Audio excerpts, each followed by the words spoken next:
Hello everyone, আজকের এই ভিডিওতে আমরা প্রিপোজিশন নিয়ে পরিষ্কার ধারণা করে নেব। অনেক সময় অন, ওভার, এবাব এদের মানে প্রায় একই মনে হয়, কিন্তু এদের ব্যবহার আলাদা। চিন্তা নেই, আজকের উদাহরণ আর ছবিগুলো দেখলে আর কোনোদিন ভুল করবে না। চলো শুরু করি। আমরা 1 নম্বরে অন নিয়ে আলোচনা করব। কোনো কিছুর উপরে স্পর্শ করে যদি থাকে তখন অন হয়।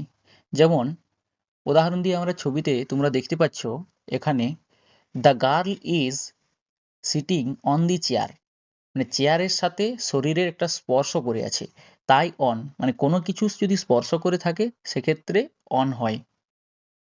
ভিডিওটি কেউ স্কিপ করে করে দেখবে না, মাত্র 2 মিনিটের ভিডিও। চলো, কোনো কিছুর উপরে থেকে এক দিক থেকে অন্য দিকে যাওয়া বা বিচ্ছিন্ন বোঝালে ওভার হয়। যেমন ছবিতে এখানে পরিষ্কার করে দেখাচ্ছে, the girl jumping over the chair. এই ছবিটিতে the cat is jumping over the ওয়াল।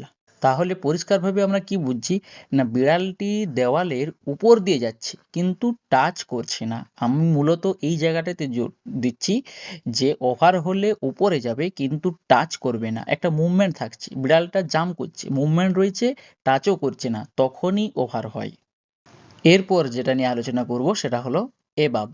এটাতে কি হচ্ছে, ছবিতে দেখতে পাচ্ছ কোনো কিছুর উপরে কিন্তু স্পর্শ করে থাকবে না, সেটাই হলো এবাব, মানে অনেকটা ওপরে।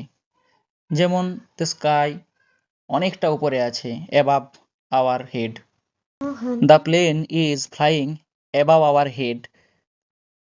প্লেন উপরে আছে, স্পর্শ নেই, অনলি পজিশনটা, শুধু পজিশনটা অনেকটা উপরে আছে, স্পর্শ করছে না, তাই আমরা এখানে এবাব ব্যবহার করছি। আশা করি আজকে অন, ওভার, এবাব প্রিপোজিশন নিয়ে তোমাদের কনফিউশন পুরো ক্লিয়ার হয়ে গেছে। ভিডিও ভালো লাগলে লাইক করো, কমেন্ট করো আর শেয়ার করে দিও, আরও যেন তোমাদের বন্ধু বান্ধব শিখতে পারে। পরের ভিডিওতে আমরা আরেকটা গুরুত্বপূর্ণ প্রিপোজিশন নিয়ে আসছি।